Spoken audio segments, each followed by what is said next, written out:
Donc, merci pour l'invitation. Alors, hier, quand on a parlé du livre de David, on a parlé des silences. Parce que dans le livre, on a suggéré que dans les années 70, en Italie, notamment jusqu'au début des années 80, jusqu'au milieu des années 80, on ne parlait pas beaucoup de la pauvreté comme telle. Ni la recherche, ni les politiciens et tout ça, donc il y avait une sorte de silence. Moi, j'ai suggéré qu'aujourd'hui, il y a peut-être d'autres silences, finalement, qui viennent. On parle beaucoup de la pauvreté dans les années 90, beaucoup d'exclusion sociale, pauvreté comme objet, pauvreté comme condition, comme quelque chose dans lequel on tombe. En fait, et je trouve qu'il y a d'autres silences. Donc aujourd'hui, je voulais parler un peu de ces silences-là. En fait, je me suis dit, pour continuer un peu dans l'idée d'hier, je voulais comme faire du bruit, introduire du bruit. Peut-être du bruit des bruits qui sont un peu perdus de vue. Et je vais parler d'abord de quelque chose qui m'a frappé, parce que, un peu comme d'autres hier, peut-être comme Benoît Lévesque, par exemple, qui a fait un certain retour sur un certain nombre d'années de réflexion sur l'État, l'évolution de l'État au Québec. Moi, c'est beaucoup par rapport aux inégalités sociales que je fais ce retour constamment dans mon... et une chose que je retire de différentes recherches que j'ai faites sur les inégalités, c'est l'idée de population dont l'identité est réduite. Moi, j'ai fait mon doctorat en droit médiéval en Angleterre et j'étais spécialisé sur les femmes et puis sur les inégalités. Puis, dans certains textes de droit médiéval, les femmes valent la moitié d'un homme. C'est formel en termes de conception. Et voilà donc une forme de réduction identitaire qui est inscrite dans certaines formes de droit. On sait qu'aujourd'hui, elles valent un petit peu plus cher sur le marché du travail, jusqu'à 60% pour un salaire égal. Mais cette question de la réduction identitaire, ça m'a beaucoup frappé dans différentes recherches. Par exemple, une recherche que j'ai menée avec un collègue de l'UDM sur les femmes monoparentales à l'aide sociale dans les années 90. On avait un échantillon quand même représentatif d'une centaine de personnes avec enfants à charge à Montréal. Et puis, elles ont beaucoup parlé de ce sentiment de tomber sur l'aide sociale, de ne rien valoir, d'être comme réduit. Donc, les thèmes qui revenaient souvent dans les entrevues, c'est que quand on tombe sur l'aide sociale, on ne veut plus grand-chose. L'idée de valoir. Donc, Juan-Luc, tu parlais de la valeur aussi hier, de valeur d'usage, en tout cas, ce thème de valeur. Là, mais, j'ai retrouvé ce même type de réduction identitaire dans un projet que j'ai fait beaucoup plus récemment, en 2010, sur les rapports entre les policiers et les jeunes noirs à Montréal. On avait accès à toutes les archives de la Chambre de la jeunesse. Et des policiers qui ne voient qu'un jeune noir. Ils ne voient pas la personne, ils ne voient pas le jeune, ils ne voient pas, donc ils voient une catégorie, puis ils agissent, parce que nous, on a les rapports de police, ils agissent en fonction de cette mise en catégorie. Donc, c'est une réduction identitaire de quelqu'un à la catégorie. C'est quelque chose que j'ai vu aussi dans un projet mené dans les années 2000 sur le soutien à domicile et des personnes âgées à Montréal, avec l'équipe des intervenants. Comment il peut y avoir, par des contraintes aussi de manque de ressources, une réduction des personnes âgées à des corps à nourrir, à soigner, à maintenir. L'idée de maintien à domicile, ça du tout. Et un manque de reconnaissance, et les intervenants, les auxiliaires notamment, qui se battent pour maintenir un espace social où il peut y avoir des échanges avec les gens, une certaine reconnaissance des gens, mais des contraintes gestionnaires qui les forcent à prendre le moins de temps possible. Donc, ça, c'est l'État qui produit une réduction identitaire. Et pour aller rapidement, parce que pas énormément de temps, mais quand on a fait la recherche sur les femmes monoparentales à l'aide sociale, puis on a reconstitué avec elles les trajectoires depuis 5 ans, parce qu'on voulait voir l'impact de la nouvelle loi d'activation sociale dans les premières parties de la décennie 90. Loin de trouver une personne seule avec sa condition face à un État avec ses politiques d'activation et tout ça, oui, on retrouvait ces personnes seules, mais on trouvait aussi des trajectoires de vie produites par un ensemble d'acteurs qui gravitaient autour de ces femmes-là. Famille, conjoints violents, enfants qui avaient honte de leurs parents à l'école, par exemple, à l'aide sociale, les agents d'aide sociale qui prenaient beaucoup de place, les travailleurs sociaux, les employeurs, parce qu'il y avait des stages en milieu de travail, des professeurs dans des cours de rattrapage, des voisins Et c'est comme si tous ces acteurs-là participaient à la réduction identitaire dans leur interaction avec des gens. À partir du moment où tu tombes sur l'aide sociale, les femmes racontaient qu'on se présente à la caisse populaire, parce que à cette époque-là, ce n'était pas le dépôt direct, c'était des chèques qui étaient donnés au début du mois. Aller à la caisse populaire, faire le fil pour ton chèque d'aide sociale. 90% de ces femmes étaient des travailleuses qui sont tombées enceintes et qui, après la grossesse, réalisaient qu'elles ne pouvaient pas retourner travailler au salaire minimum, c'était impossible. Et donc, arrivaient à l'aide sociale. Donc, ils avaient cette expérience d'être travailleuses, le salaire minimum. Après ça, des femmes sur l'aide sociale. Et puis, plusieurs racontaient comment, dans la caisse populaire, le regard changeait. On ne disait plus bonjour. Les caissières ne regardaient pas dans les yeux. C'est ça qu'ils parlaient sur l'entrevue. Du jour au lendemain, on ne me regarde plus. On ne me dit plus bonjour et tout ça. Donc, on avait ce sentiment que finalement, il y avait énormément d'acteurs qui participaient à cette mise à l'écart, à cette réduction identitaire des gens. Bon. Moi, j'ai publié un article qui a fait la page couverture de la rue de Lac-Face en 1996, je pense, sur les femmes à l'aide sociale, ce que tout le monde sait, mais que personne ne veut savoir. Parce qu'on parlait de cette espèce de réduction identitaire. Mais à travers ces projets-là, bon, je suis arrivé à l'idée, c'est pas tellement original, mais que la réduction identitaire, c'est un mécanisme central dans la reproduction des rapports sociaux inégalitaires. Parce que la réduction identitaire se traduit par la discrimination, le traitement différentiel discriminant, policier, jeune noir, par exemple, cas classique. Donc, derrière les gestes discriminatoires, il y a des préjugés de ce type-là.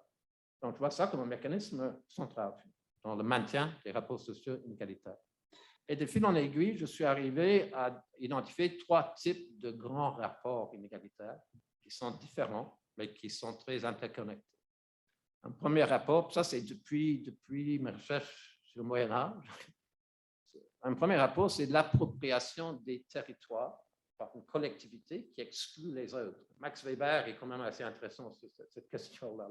L'appropriation monopolistique d'un territoire, traditionnellement un territoire, géographiquement identifiable par rapport aux ressources naturelles, mais aujourd'hui, ça peut être un territoire professionnel, finalement. Ça peut être une profession médicale occupée par les hommes, les femmes sont comme exclus. Donc, il y a ce premier, je dirais, grand rapport social qui peut être inégalitaire à différents niveaux, l'appropriation du territoire, l'exclusion d'autrui. Deuxième type de rapport, l'appropriation du corps des autres pour travailler à travers le temps, soit pour la reproduction, rapport homme-femme, soit pour le travail comme tel. Troisième type de rapport, c'est l'appropriation de la capacité décisionnelle d'autrui. C'est l'infantilisation, c'est la mise en minorité dans le sens légal du terme, les mineurs qui n'ont pas. Et ça, c'est très clair dans l'histoire des rapports hommes-femmes, par exemple, car cette minorisation dans l'histoire coloniale, etc. Donc, c'est explicite. On parlait des autochtones au Canada comme les enfants rouges. C'était traité comme des enfants. Donc, l'infantilisation. Ces 3 types de rapports, selon moi, s'accompagnent de 3 types de préjugés distincts. Premier type naturaliseur. Dans le premier type de rapport, on exclut autrui de son territoire, on le diabolise. C'est l'histoire de l'antisémitisme à travers l'histoire de l'Europe. C'est l'histoire de la colonisation, de l'impérialisme britannique par rapport au peuple de l'Afghanistan, par rapport à l'Inde impériale, finalement. C'est un regard sur l'autre comme étant dangereux, menaçant. Le terroriste, un terme d'origine coloniale. Les Irlandais, par exemple, qui commettent des outrages terroristes au 19e siècle. Et puis, dans le cas de nos grandes villes, c'est la criminalisation des jeunes minoritaires exclus, qui sont vus comme dangereux, menaçants, les gangs de rue, etc. C'est des discours qui reviennent. Donc, premier type de préjugé, un premier type de... Deuxième type de préjugé, c'est par rapport à l'appropriation des corps. Ça, c'est la racisation du corps travaillant. Ça peut être le corps des femmes, ça peut être le corps des Mexicains qui travaillent dans les champs aux États-Unis dans les années 20. On disait qu'ils étaient faits par la nature pour travailler dans les champs. On a dit ça devant le Congrès pour avoir une exception aux lois américaines de l'immigration de 1921. Pour qu'on continue à admettre les Mexicains pour travailler dans les champs, on a argumenté que la nature les a faits pour travailler dans les champs. Tandis que les Européens, non. Et donc là, c'est un exemple clair, l'esclavage, un autre exemple de la racisation du corps travaillant. Et troisièmement, c'est la racisation de l'esprit, l'intelligence inadéquate qui exige donc une sorte, que ce soit les femmes fin du 19e siècle, que ce soit certaines classes populaires aujourd'hui, donc l'idée qu'il faut décider à la place. Ils ne sont pas capables de décider pour eux. C'est l'histoire du colonialisme aussi. Finalement. Les Britanniques ont traité les gens du nord, du ouest de l'Inde comme étant des enfants pas capables de prendre leurs propres décisions. Les autochtones, le Canada, etc. Troisième type de préjugés. Pour moi, c'est trois types de naturalisation. Si on veut, c'est trois types de racisation distincts, mais qui sont combinés, évidemment, dans certains cas. Bon. Alors, opposé à cette réduction identitaire-là, là, je vois ça dans différents projets qu'on a faits, il y a bien sûr l'idée de reconnaître l'être humain en face de soi comme de manière globale, réduction, globalité, dans toutes les dimensions de son humanité. On pourrait dire qu'il n'y a rien de nouveau là-dedans, mais dans les faits, pour moi, le principe de l'égalité, parce que souvent on parle des inégalités, mais on ne parle pas beaucoup de l'égalité. Oui, égalité de droit et tout ça, c'est une façon de dire. Mais pour moi, le principe de l'égalité, c'est la reconnaissance de la valeur égale de chaque être humain. On a parlé de valeur hier, mais je pense pour moi, c'est assez central.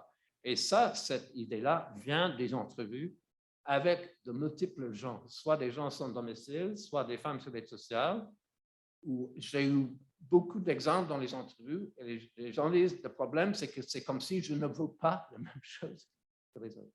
Ou des femmes qui m'ont dit que là, j'ai un accès à un groupe de femmes, et là c'est comme si on a toutes les mêmes valeurs. Là, je le cite, hein. C'est comme si on a toutes les valeurs. Je cite encore, il n'y a personne plus haut que toi. Personne plus haut que toi, on a toutes les mêmes valeurs parce qu'on est toutes des femmes, on vient de femmes, des femmes sur les sociales qui ont produit cet organisme-là. Donc, c'est comme si c'est une conception de l'égalité que je trouve dans les entrevues en termes de la valeur.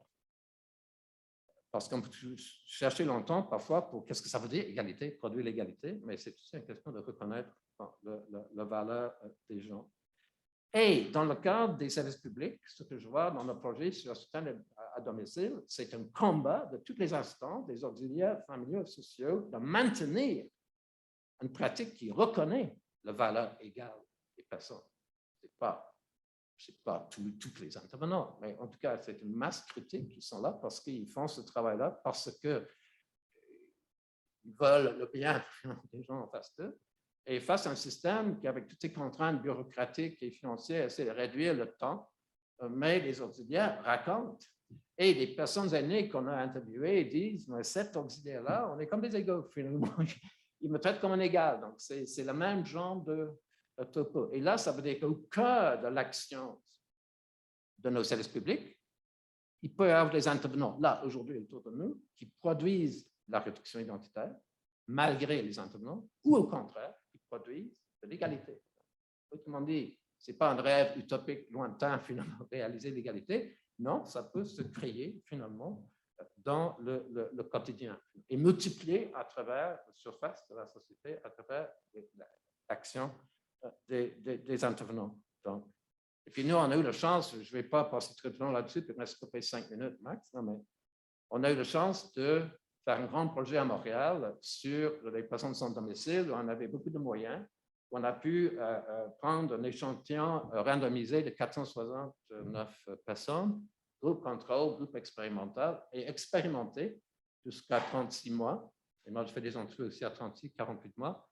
Donner immédiatement un logement, augmenter l'aide sociale, avoir une équipe clinique de suivi, les traiter comme des personnes à part entière. Et puis, on a pu voir un impact dramatique sur les personnes après 46 mois et même jusqu'à 48, certaines exceptions. parce qu'ils ont été traités globalement.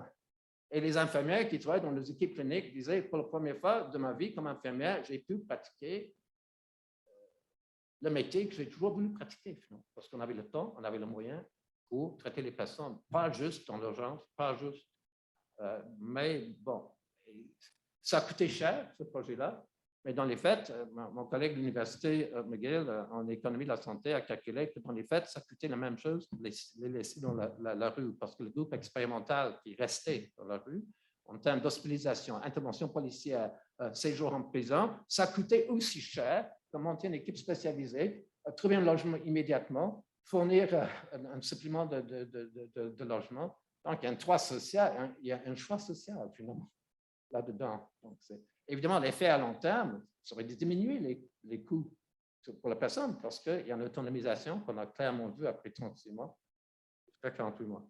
Bon, ça c'est toute la question de l'expérimentation. On en a parlé hier, Benoît en a parlé hier, donc Juan-Louis a parlé hier, la capacité d'expérimenter des pratiques différentes.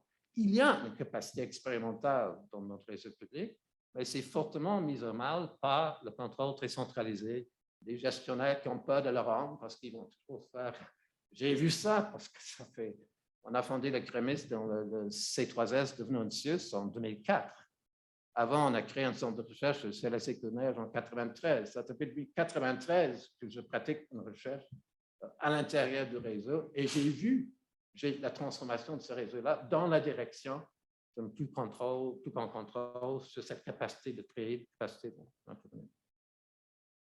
Alors, je vais terminer dans mes dernières minutes pour dire que là, on a pris un certain virage depuis 2015 avec des collègues dans Fabieux de l'Université de Sienne, des collègues de l'Université de Barcelone et puis l'Université de la Haute-Alsace, Cégep du Grand Montréal, Cégep de Victoriaville, Cégep de Bruxelles, donc un tour de réseau, pour appliquer cette idée-là de l'approche globale à la sécurité alimentaire. Et là, je reviens à l'Italie et le Québec, parce que dans les faits, le Québec a beau être sur certains plans ailleurs par rapport à l'Italie, d'autres plans vraiment pas, mais sur la sécurité alimentaire, on est au même endroit, pas mal au même endroit. C'est l'intervention dans l'urgence. Ce sont les banques alimentaires qui aujourd'hui sont complètement débordées à cause de l'inflation, entre autres, des prix. C'est l'Église catholique, c'est le Saint-Vincent de Paul au Québec, comme en Belgique, Saint-Vincent de Paul, c'est le Caritas en Italie. C'est des tentatives de créer autre chose avec peu de moyens, mais c'est l'intervention d'urgence. Beveridge, à la fin de la Deuxième Guerre, dans le grand rapport qu'il a soumis au Parlement britannique pour penser l'État d'après-guerre, et dans ses ouvrages, il a défini les 5 grands ennemis qu'il fallait battre. Dans une première formulation, quand on retrouve dans ses écrits, la faim est un de ces 5 grands ennemis à se battre. Dans la deuxième formulation, c'est disparu. Ça fait partie de la pauvreté, pauvreté finalement. Et ça a été remplacé par le chômage. Donc finalement, on a tout d'un coup les 5 ennemis. La faim n'est plus là. C'est que l'État n'a plus une obligation explicite d'intervenir sur la faim, ne serait-ce qu'à travers le revenu minimum. Avant, c'était explicite, parce qu'en temps de guerre, donc, avec le rationnement, l'État, vraiment, personne n'avait faim. Tout le monde avait faim et personne n'avait faim, finalement. Mais c'est ça qui est intéressant. Mais dans les faits, le chômage, ce n'est pas un des 5 Muslim Beveridge. Si on lit le rapport présenté au gouvernement britannique, toute la conception de l'État social, c'est pour se battre contre le chômage, parce qu'il faut que chaque individu travaille. Et puis, donc, en tout cas, dans notre groupe, et là, je suis conscient que une minute, donc, on a créé ce réseau pour essayer de repenser l'intervention en termes de sécurité alimentaire dans une logique des territoires, dans une logique de l'approche globale, dans la logique de penser l'être humain avec différentes dimensions de son bien-être. Et puis, les collègues de Barcelone ont identifié des approches traditionnelles, charité, sans réciprocité, très blessant souvent pour les personnes. Ça n'a pas changé en France depuis 1860. C'est toujours le même mode d'intervention, selon le Grand Livre de 2018. Au Québec, ça n'a pas changé non plus. On a une charité, c'est la fin du 19e siècle, ça n'a pas beaucoup changé. Alors nous, notre idée, c'est de voir par rapport aux différentes populations, les rapports spécifiques qui vivent familles monoparentales, personnes aînées, étudiants, jeunes, familles immigrantes, personnes sans domicile. Comment, dans les 5 régions, finalement, on arrive à innover, on arrive à changer les façons de faire. Est-ce qu'on tombe dans les mêmes panneaux? En Italie, par exemple, on est allé visiter en Toscane avec Fabio les épiceries solidaires mises sur pied par les municipalités pour remplacer le Caritas. Et dans les faits, on avait l'impression qu'on reproduisait la même infantilisation des gens. On avait beau avoir une carte d'achat, il n'y avait beau avoir pas de croix sur le mur. Par contre, il n'y avait pas de croix, mais il y avait les logos de tous les organismes qui avaient contribué au financement, finalement, de Et puis, sur les rayons, il y avait tous les sacs de maïs et tout ça qui venaient de la communauté européenne comme dons et tout ça. En tout cas, ce n'était pas forcément... Nous, on appelle ça une intervention nouvelle, mais pas forcément alternative en termes de l'approche globale. Alors, juste pour vous dire, c'est là qu'on rejoint, je pense, beaucoup les sujets abordés ici. Je vais terminer là-dessus.